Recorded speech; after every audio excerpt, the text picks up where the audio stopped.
मैंने कई बार कहा है, फिर से मैं आज कह रहा हूँ कि प्रीवियस ईयर के पेपर की पैटर्न को एक बार आइडेंटिफाई करने के बाद हमें हमारी प्रिपरेशन में भी उसको जो है हमें अच्छे से अडॉप्ट करना है और फॉलो करना है।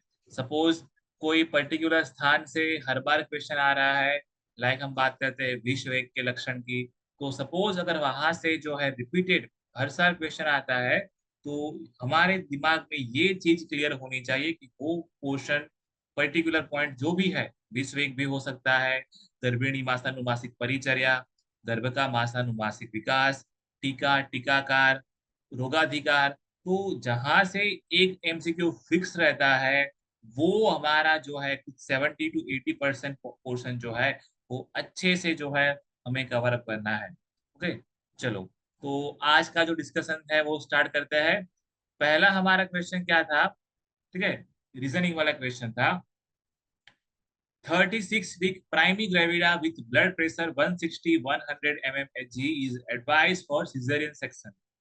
Reason: blood pressure beyond 140 by 90 millimeter Hg during pregnancy can cause fetal distress and seizure in mother. चलो, तो यहाँ पे सही आंसर क्या रहेगा? यहाँ पे सही आंसर क्या रहेगा? एनीवन? देखो,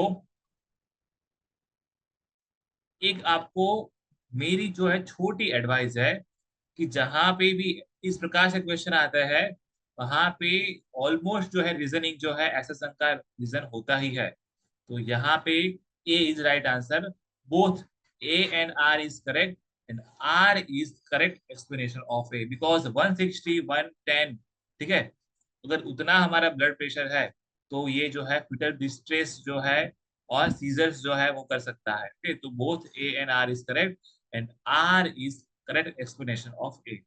चलो, नेक्स्ट क्वेश्चन हमारा गायनिक से ही है। Rise in basal body temperature after ovulation is cause by, तो ओव्यूलेशन के बाद जो बेसल बॉडी टेम्परेचर हाई होता है उसके लिए कौन सा हार्मोन जो है वो रिस्पॉन्सिबल है? एनीवन? ओव्यूलेशन के बाद कौन सा हार्मोन जो है पीक पर रहता है, ये पता है ना हमें? ओव्यूलेशन के बाद कौन सा हार्मोन जो है पीक पर रहता है? ओव्यूलेशन कौन से दिन पे होता है? ओव्यूलेशन 14th डे पर होता है, और ओव्यूलेशन के बाद जो है प्रोजेस्टेरोन जो है वो उसकी पीक पर रहता है, तो progesterone hormone is right answer. Okay, तो गायनिक के यहाँ पे दो क्वेश्चन थे। तो हमारा जो देखो, हमारा जो प्राथमिक कार्य है वो क्या होना चाहिए, जितने भी गोविंद पारिक के नोट्स में जितने भी पॉइंट्स दिए हैं गायनिक वाले, वो हमें अच्छे से कवर करना है। बिकॉज देखो उसका रीजन क्या है, गोविंद पारिक जो है वो हमें क्यों प्रेफर करनी सबसे पहले, बिकॉज देखो जितने भी बच्चे हैं वो गोविंद पारिक तो सबसे पहले पढ़ने वाले ही है। तो गोविंद पारिक तो जो है अगर वहां से कोई पॉइंट से अगर कोई क्वेश्चन उठाया और वहां से क्वेश्चन आया, तो ऑलमोस्ट सारे बच्चे को आएगा। तो रेस में खड़े रहने के लिए तो पहले हमें गोविंद पारिक करनी चाहिए। गोविंद पारिक से कोई क्वेश्चन आता है, मॉडर्न से सब्जेक्ट से कोई भी आता है, तो वो गलत ना हो, यही हमारा प्रथम प्रयास होना चाहिए। बिकॉज वो सारे बच्चे ऑलमोस्ट पढ़कर ही आते हैं। तो रैंक अच्छे से अच्छा लाने के लिए हमें जो बेसिक हमारी प्रिपरेशन है रेस में खड़े होने के लिए, वो हमारा है गोविंद पारिक। तो गायनी ऑप्स के लिए ठीक है, प्लीज आप गोविंद पारिक के नोट्स पहले पढ़ना। ओके, चलो, नेक्स्ट हमारा क्वेश्चन जो है, अब यहाँ से एक देखो मैंने कहा कि टीका टीकाकार से एक क्वेश्चन यहाँ पे आ गया। और देखो जितने भी ग्रंथ और ग्रंथकार आपको जहां भी देखने को मिलते हैं, आइदर वो रसशास्त्र हो, द्रव्य गुण हो, निघंटु हो, तो वो हमें खास पढ़ने हैं। देखो द्रव्य गुण में निघंटु, और रस शास्त्र में ग्रंथ और ग्रंथकार। ये लिस्ट आपको ग्रंथ और ग्रंथकार की सब्जेक्ट के पहले ही आपको मिल जाएगी। आप आयव्य समुच्चय पढ़ रहे हो, गोविंद पारिक पढ़ रहे हो, तो हमारा पहला पॉइंट जो है वो क्या रहता है? ग्रंथ और ग्रंथकार। ठीक है, डीजी के मॉड्यूल में अगर निघंटु और निघंटुकार नहीं है तो आप गोविंद पारिक देख लीजिए। गोविंद पारिख में अच्छे से अच्छा वो दिया है, ठीक है। तो मैंने पहले भी कहा है कि टाइम टेबल के शेड्यूल में जो मैंने कहा है ना, वहां पे द्रव्य गुण और रस शास्त्र, तो वहां पे आप जो है आयुर्वेद समुच्चय को फॉलो कर सकते हो। ओके, आई थिंक हमारा पहले भी क्वेश्चन हमारा जो द्रव्य गुण वाला था वो आयुर्वेद समुच्चय से ही था ना। तो समुच्चय और पारिख प्राइमरीली वो अच्छे से कवर करो। निघंटु और निघंटुकार से तो हर साल एक क्वेश्चन बनता है, तो ये तो डेफिनेटली हमें आना चाहिए। प्रीवियस ईयर पेपर का डिस्कशन का यही सिग्निफिकेंस है कि आप जो है कुछ पॉइंट आपके दिमाग में भी नोटिफाई होंगे कि यहाँ से जो है हर साल क्वेश्चन आता है, तो उसको नोट डाउन करने के बाद वही हमें जो है लास्ट साइकिल ऑफ रिवीजन में पढ़ने हैं। ओके, चलो। तो यहाँ पे क्वेश्चन था, हृदय दीपिका निघंटु के लेखक का नाम क्या है? तो यहाँ पे आंसर क्या रहेगा? हृदय दीपिका निघंटु। हृदय दीपिका निघंटु जो है उसके जो लेखक है वो कौन है? Yes, very good. उसके लेखक हमारे हैं बोपदेव। उसके लेखक है बोपदेव। चलो, मुझे बताएगा कोई कि त्रिमल्ल भट्ट किसने लिखी? त्रिमल्ल भट्ट की रचना का नाम क्या है? त्रिमल्ल भट्ट की रचना का नाम, यहाँ पे जो ऑप्शन बी है त्रिमल्ल भट्ट, उनकी रचना कौन सी है? त्रिमल्ल भट्ट की रचना कौन सी है?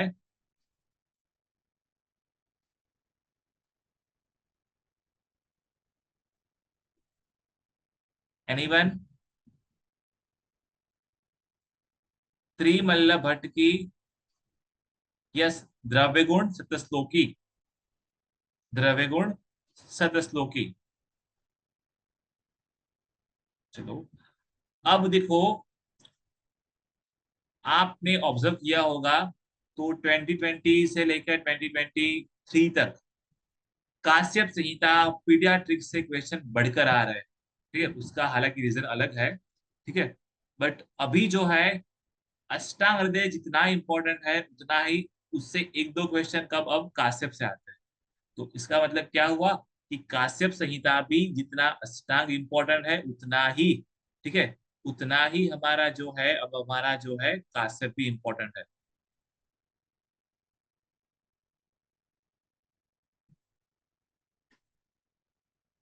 तो काश्यप संहिता से भी हमें हमारा जो है इक्वल, ठीक है। नहीं, देखो, काश्यप संहिता जो है खंडित है, पूरी संहिता हमारे पास है नहीं, ठीक है। तो पूरी संहिता नहीं है, देखो अभी भी समय है, ऐसा नहीं है कि आप नहीं पढ़ सकते संहिता से। आप नोट्स लेकर बैठिए, समुच्चय की नोट्स लेकर बैठिए, और आप, आपके पास मॉड्यूल्स भी है, तो वहां से भी, ठीक है, आप उसको अंडरलाइन करते जाइए, तो भी कर सकते हो आप। खंडित संहिता है, इतना कंटेंट नहीं है, तो आप कवर ठीक कर सकते हो, कवर, ये ध्यान रखना। तो काश्यप संहिता जो है उसको आप कवर कर सकते हो, बिकॉज वो अब इक्वल इक्वल अष्टांग हृदय तक आ पहुंचा है। ओके, चलो। तो काश्यप संहिता से क्वेश्चन क्या था यहाँ पे? जात हारिणी। तो सबसे पहले तो जात हारिणी अच्छे से कितनी व्याप्य है, कितनी असाध्य, कितनी साध्य है, प्लस उसके लक्षण अच्छे से पढ़ने हैं। तो यहाँ पे क्वेश्चन था, जात हारिणी काश्यप संहिता के कौन से स्थान में वर्णित है? जातहारिणी काश्यप संहिता के कौन से स्थान में वर्णित है? एनीवन? और आई थिंक चारू मैम का लेक्चर जातहारिणी पे अच्छा वाला यूट्यूब पर है, वहां पे उन्होंने जातहारिणी को अच्छे से एलोबरेट किया है, कैसे याद रखनी है ना। मैंने, मेरे वक्त जो मेरी एग्जाम थी 2020 में, तब वो सुना था, मुझे अब भी वो सॉन्ग याद है, माता भद्रा रौद्री वर्धन चांडिका कभी पिल्ली का, ठीक है। तो ये जो है सॉन्ग का निमोनिक्स का ये असर रहता है कि इतने साल के बाद भी हमें रात याद रहता है, ठीक है। तो आप प्लीज वो वीडियो को एक बार फिर से गो थ्रू करना, वहां पे लक्षणों को भी रिवाइज किया है मैम ने। यस, तो यहाँ पे कल्प स्थान में जातहारिणी जो है कल्प स्थान में, ठीक है, रेवती कल्प के अध्याय में उन्होंने वर्णन किया है। चलो, काश्यप संहिता से एक दो क्वेश्चन पूछते हैं, चलो। काश्यप संहिता में कौन से विषम ज्वर का वर्णन नहीं किया है? और काश्यप संहिता में कौन सा आशय एक्स्ट्रा बताया है? काश्यप संहिता में कौन सा सार एक्स्ट्रा बताया है? तीन क्वेश्चन का मुझे आंसर दीजिए। कौन सा सार एक्स्ट्रा बताया है, कौन सा आशय एक्स्ट्रा बताया है, और कौन सा विषम ज्वर नहीं बताया? काश्यप संहिता के लिए वेरी गुड। संतत ज्वर का वर्णन नहीं किया है, ओजोसार का वर्णन एक्स्ट्रा किया है, और कृमि आशय का वर्णन किया है।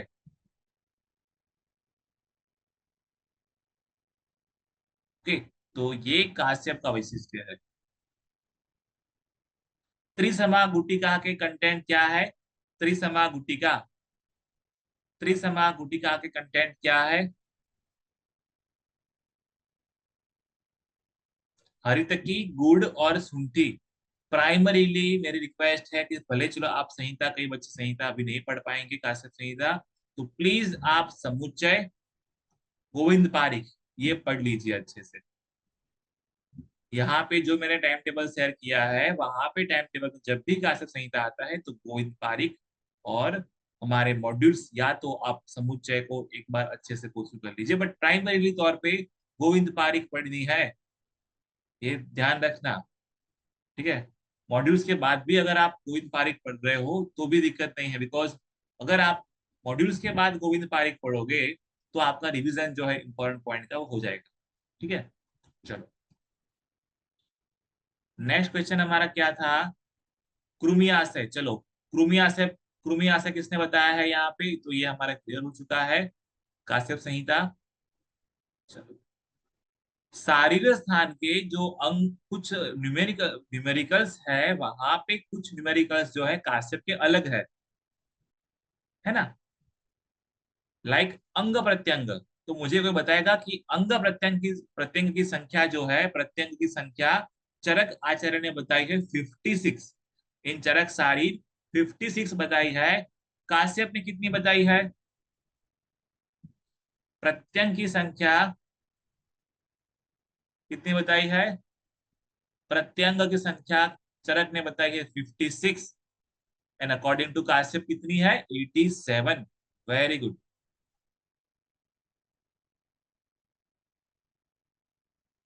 चलो, तो काश्यप महत्वपूर्ण, ठीक है, संहिता है, ध्यान रखना। चलो, मोस्ट इंपॉर्टेंट जितने भी साइंस आपको मिलेंगे पैथोलॉजी में, ठीक है, और ये क्वेश्चन देखो, मैंने ये मॉडर्न की पैटर्न को देखो देखा है बहुत टाइम से। तो जितने भी आनुवंशिक व्याधि हमारे हैं, लाइक डाउन सिंड्रोम है, टर्नर सिंड्रोम है, क्लाइनफेक्टर सिंड्रोम है, पटाउ सिंड्रोम है, एडवर्ड सिंड्रोम है, तो इसमें से जितने भी कुछ पिन पॉइंट बन रहे हैं, लाइक ट्राइसोमी वाला कौन सा है, मोनोसोमी वाला कौन सा है, ठीक है, तो वो हमें अच्छे से पढ़ना है। प्लस वहां पे कुछ एक्स्ट्रा साइन भी दिए हैं, लाइक सील्ड चेस्ट है, कोएक्शन ऑफ एओर्टा है। तो ये डिजीज आपको अच्छे से पढ़ने हैं। आप आपकी आपकी नोट्स में लिख लीजिए कि जितने भी कंजेनिटल डिजीज है, जेनेटिक्स वाले ये बेसिक डिजीज है, वो हमें अच्छे से पढ़ने हैं।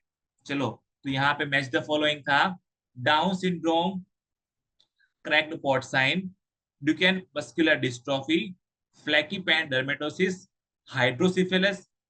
देखो यहाँ पे अब मैचिंग हम करते हैं, तो मुझे बताइए डाउन सिंड्रोम में क्या रहेगा? इसमें से डाउन सिंड्रोम, चलो सिर्फ मैंने पूछा है डाउन सिंड्रोम के बारे में, तो वहां पे क्या रहेगा? साइमियन क्रेस्ट, हाथ में सिर्फ दो लाइन रहती है ना, साइमियन क्रेस्ट, ये डाउन सिंड्रोम में देखने को मिलता है। मैंगोलियन फेस होता है डाउन सिंड्रोम में। डाउन सिंड्रोम में क्या है? Trisomy of 13 chromosome. इसके अलावा कुछ इंपॉर्टेंट वहां पे क्या है डाउन सिंड्रोम में? Brushfield in eyes, Brushfield in eyes, simian crease, Mongolian face. ठीक है, तो ये ध्यान रखना, ये हमारा है डाउन सिंड्रोम के लिए।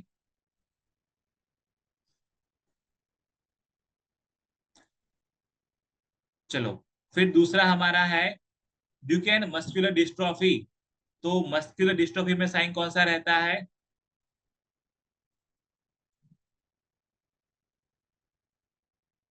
गोवर साइन, है ना? पूरा पेशेंट जो है वो एक बार झुक कर, उसको थोड़े टाइम लगता है अभी खड़ा होने में, तो गोवर साइंस जो है वो मिलता है, हमें डीएमडी मिलता है। तो गोवर साइन आएगा ड्यूकेन मस्कुलर डिस्ट्रॉफी।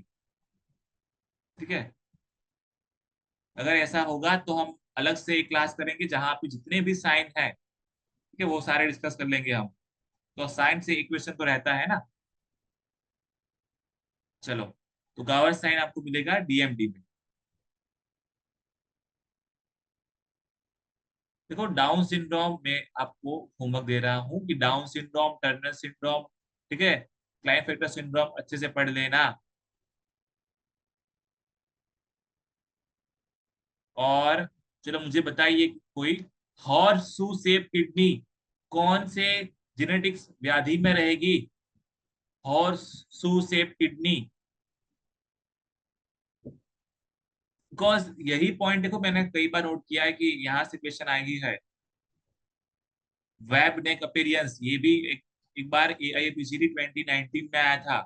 वेब नेक अपीरियंस, मैंने कहा option, Klinefelter, Turner's, down syndrome. Very good. Turner syndrome में जो है वेब नेक अपीरियंस भी है और हॉर्स शू शेप किडनी भी है। ये हॉर्स शू शेप किडनी और वेब नेक अपीरियंस, ये दोनों जो हमें है टर्नर सिंड्रोम में देखने को मिलेंगे। चलो, तो यहाँ पे दो हो गए। तीसरा कौन सा है यहाँ पे? हाइड्रोसिफिलस। यहाँ पे कौन सा साइन साइन रहेगा हमारा?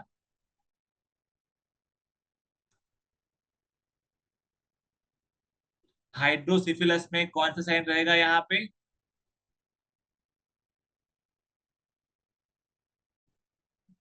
सनसेट साइन यहाँ पे।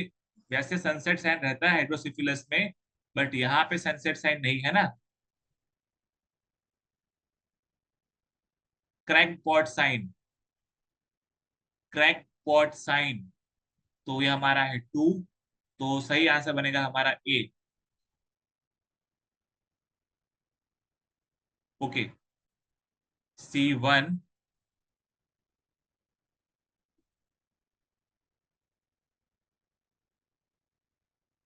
यस, क्रैक पॉट साइन हमारा 1 पे है। So D is right answer. Last बचा हमारा फ्लैकी पॉइंट डेमेटोसिस, वो मिलेगा हमें क्वोशियोकॉर में। इसके अलावा क्वोशियोकॉर में क्या साइन रहता है? मरासमस और क्वोशियोकॉर दोनों के साइन अच्छे से पढ़ना है हमें। मरासमस और क्वोशियोकॉर दोनों के साइन पढ़ने हैं। क्वोशियोकॉर में एक रहता है फ्लैग साइन, और इसके अलावा moon face. Very good. Moon face और फ्लैग साइन रहता है क्वोशियोकॉर में, जहां पे प्रोटीन की देखो। अब वहां पे डिफरेंस क्या है क्वोशियोकॉर और मरासमस में? क्वोशियोकॉर में स्पेसिफिक प्रोटीन डेफिशिएंसी है ना, तो वहां पे आपको इडीमा देखने को मिलेगा। और मरासमस में ओवरऑल न्यूट्रिशन कम हो रहा है, तो वहां पे मरासमस, मरासमस से मंकी फेस। तो ये ध्यान रखना, मंकी फेस जो है आपको मरासमस में मिलेगा, और मून साइन और मून फेस और फ्लेक साइन आपको देखने को मिलेगा क्वोशियोकॉर। ओके, तो यहाँ पे क्या रहा हमारा? डाउन सिंड्रोम में साइमियन क्रेज, फिर ड्यूकेन मस्कुलर डिस्ट्रॉफी में Gower sign, flaky point dermatosis in kwashiorkor, and crack point sign in hydrocephalus. Okay, चलो,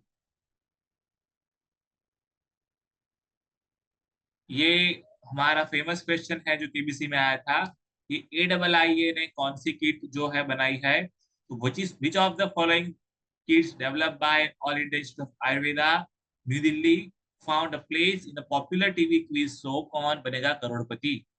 तो बताए ना हमें ये कौन सी किट है? ये हमारी है बाल रक्षा किट। राइट आंसर इज बाल रक्षा किट। चलो, जब भी जीके पढ़ते हैं तो AIIA दिल्ली वाले जो हमारे कुछ इंपॉर्टेंट MOUs है, तो उनकी कुछ स्कीम वगैरह है, तो वो खास हमें देखने हैं AIIA के लिए। ठीक है, कंपैरेटिवली NIA और ITR में बहुत कम है। तो मिनिस्ट्री जो है वो अय्या से थोड़ा ज्यादा कांटेक्ट में है। जितने भी करंट अफेयर्स आप पढ़ोगे तो अय्या को ध्यान में रख के ठीक है आपको पढ़ना है। ठीक है, चलो, पद्मकंटक व्याधि के विषय में क्वेश्चन था। पद्मकंटक एक प्रकार का विषर्प है जो सिर्फ बच्चों में पाया जाता है। काश्यप चिकित्सा के विसर्प चिकित्सा अध्याय में इस व्याधि का वर्णन विस्तृत मिलता है। माधव निदान में इस व्याधि का वर्णन मिलता है। सॉरी, एक रह गया यहाँ पे, उसकी दो प्रकार की गति है। तो चार यहाँ पे स्टेटमेंट है। पद्मकंटक एक प्रकार का विसर्प है जो बच्चों में पाया जाता है, उसकी दो गति है। काश्यप संहिता में वर्णन है या माधव निदान में वर्णन है। तो यहाँ पे चार है, ए बी सी और डी। तो उसके कंटेक्स्ट में कौन सा जो है वो सही रहेगा?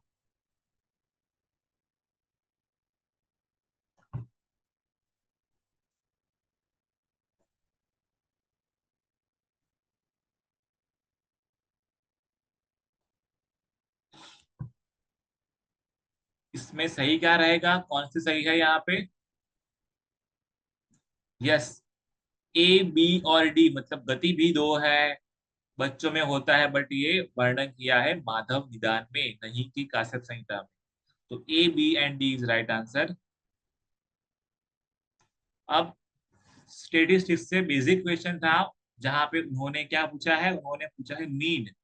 तो the age of 10 pregnant women who visit an AIIMS clinic is given 26, 31, 25, 26, 30, 27, 25, 32, 25, 33। तो इसका मीन आपको निकालना है। मीन, मीडियन, मोड, तीनों आपको निकालना आना चाहिए। मोड तो क्या रहेगा, जो फ्रीक्वेंट हमारा आता रहता है, फ्रीक्वेंट आइटम जो है वो हमारा मोड है। तो यहाँ पे क्या करेंगे हम मीन के लिए? आप पढ़ते आ रहे हो ना बच्चों पहले से। यहाँ पे टोटल कितने ऑब्जर्वेशन है? एक, दो, तीन, चार, पाँच, छह, सात, आठ, नौ, 10। तो इसका सम कीजिए। तो टोटल जो है, टोटल एज जो है 280/10। तो यहाँ पे जो है 28 जो है सही आंसर रहेगा। चलो, अब मुझे कोई इसका मीन तो यहाँ पे निकाल दिया, कोई इसका मीडियन निकाल के बताइए मुझे। मीडियन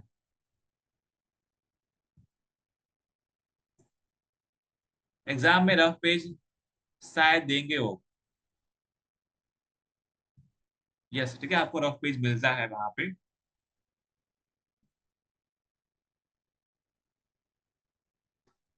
इसका मीडियन निकालिए आप। चलो, सबसे पहले तो मीडियन निकालने के लिए क्या करेंगे हम वहां पे? जब भी मीडियन निकालना है तो क्या करते हैं सबसे पहले? उसको एक, नहीं नहीं नहीं, yes very good, ascending order में उसको अरेंज करना है। असेंडिंग डिसेंडिंग कोई भी, बट एक ऑर्डर में अरेंज करना है। तो उसका जो मिडिल ऑब्जर्वेशन रहेगा वो हमारा मीडियन रहेगा। ठीक है, या तो इसके अलावा कोई फॉर्मूला क्या है? सपोज मिडिल नंबर नहीं आ रहा, सपोज मिडिल नंबर नहीं है, तो क्या करेंगे? n+1/2, n+1/2 observation. Suppose 10 observation यहाँ पे है, तो 10+1 यानी कि 11/2 यानी कि 5.5। 5.5 मतलब पांचवा और छठा ऑब्जर्वेशन जो है उसका हमें मीन निकालना है। Yes, n+1/2। तो मीन, मीडियन, मोड तीनों हमें अच्छे से आने चाहिए। चलो, ये जितने भी कुछ करंट अफेयर्स है ना, वो हमारे लेक्चर्स जो हम कंडक्ट करने वाले हैं वहां पे ये सारे करंट अफेयर्स भी कवर हो जाएंगे। Which of the following scheme covers the establishment of Ayush super specialty hospital based care centers for medical tourism? तो मेडिकल टूरिज्म देखकर ही हमें वहां पे आइडिया आना चाहिए। चैंपियन सर्विस सेक्टर स्कीम, ये चैंपियन सर्विस सेक्टर स्कीम जो है वो क्या है?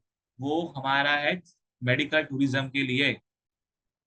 चलो, ये यहाँ पे एक है AOGUSY, मुझे इसका कोई फुल फॉर्म बताएगा? AOGUSY। करंट अफेयर्स देखो, हमने इग्नोर बिल्कुल नहीं करने हैं।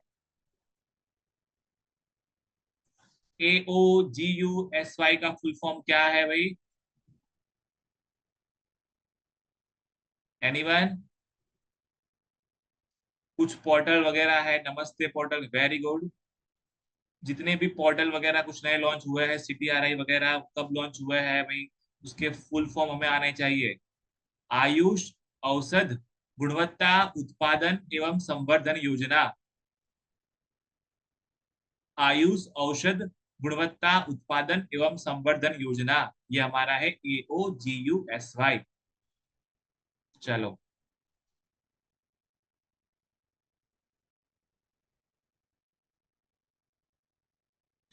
दो क्वेश्चन हमारे आ रहे हैं ऑप्थेल्मोलॉजी से। ठीक है, एक है मटन फैट केपीज कैटिक प्रिसिपिटेट्स फ्यूज हेट्रोक्रोमिक इरिडोसाइटिस। तो देखो यहाँ पे फिर से मैं रिपीट कर रहा हूँ। मटन फैट केपीज, एक है फ्यूक्स हेट्रोक्रोमिक इरिडोसाइक्लिटिस, एक हमारा है herpetic iritis and CMV retinitis small and medium KPs. तो यहाँ पे चलो ठीक है, ये मैं पूरा यहाँ पे रिपीट नहीं कर रहा मैं। इसमें मैचिंग आपने किया है तो इसका सही आंसर क्या रहेगा? तो प्रीवियस ईयर के पेपर की जब हम पैटर्न फॉलो करते हैं ना, तो वहां पे 120 क्वेश्चन को जब हम 20 to 25 क्वेश्चन ऐसे होंगे जहां पे ये आपने पढ़ा नहीं होगा। चलो, तो इसका आंसर आपने क्या लगाया है वैसे मुझे बताइए।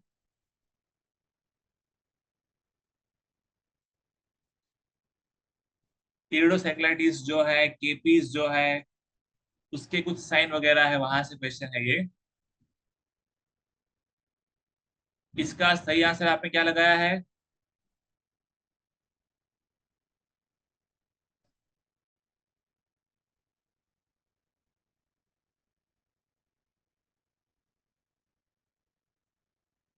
Not attempt. मेन एग्जाम में भी अगर ऐसा क्वेश्चन आता है तो मेरी सलाह है कि आप इसको नॉट अटेम्प्ट रखो। ठीक है, कई बच्चे जो है 120 क्वेश्चन जो है अटेम्प्ट करने की सोच रहे हैं, बट ये बिल्कुल गलती नहीं करनी है। 110 क्वेश्चन तो बहुत हो गए, 10-15 क्वेश्चन हमें छोड़ने ही है। चलो, फिर भी इसका सही आंसर क्या रहेगा? इसका सही आंसर क्या रहेगा?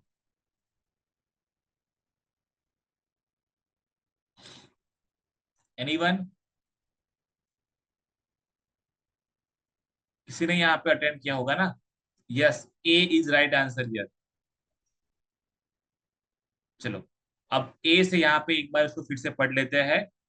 तो ए, ए में कौन सा आएगा? नंबर 2, मतलब मटन फैट कैपीज जो है, मटन फैट कैपीज, ठीक है, वो कहाँ पे देखने को मिलती है? तो granulomatous iridocyclitis.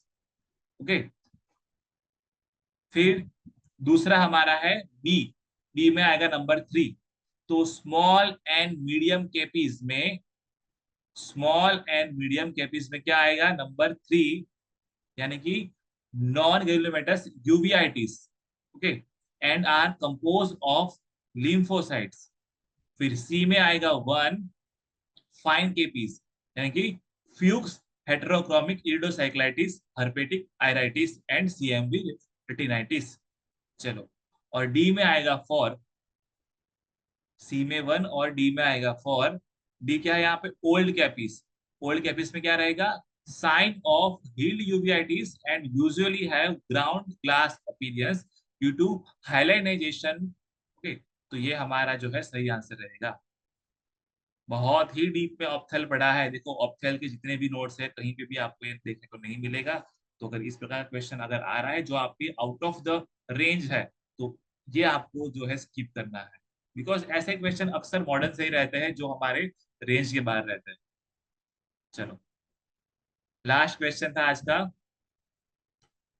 Two statements depending upon the location, scleral staphylomas may be intercalary, ciliary, equatorial, and posterior. And reason, staphyloma is a thin out bulging area of sclera which is lined by uveal tissue. In the light of above statements, choose the most appropriate answer. क्या यहाँ पे statement दिए उन्होंने? तो स्क्लेरस जो है स्टेफाइलोमा, वो या तो होगा इंटरसिलियरी, सिलियरी, या तो इक्वेटोरियल एंड पोस्टीरियर। तो यहाँ पे सही आंसर क्या रहेगा?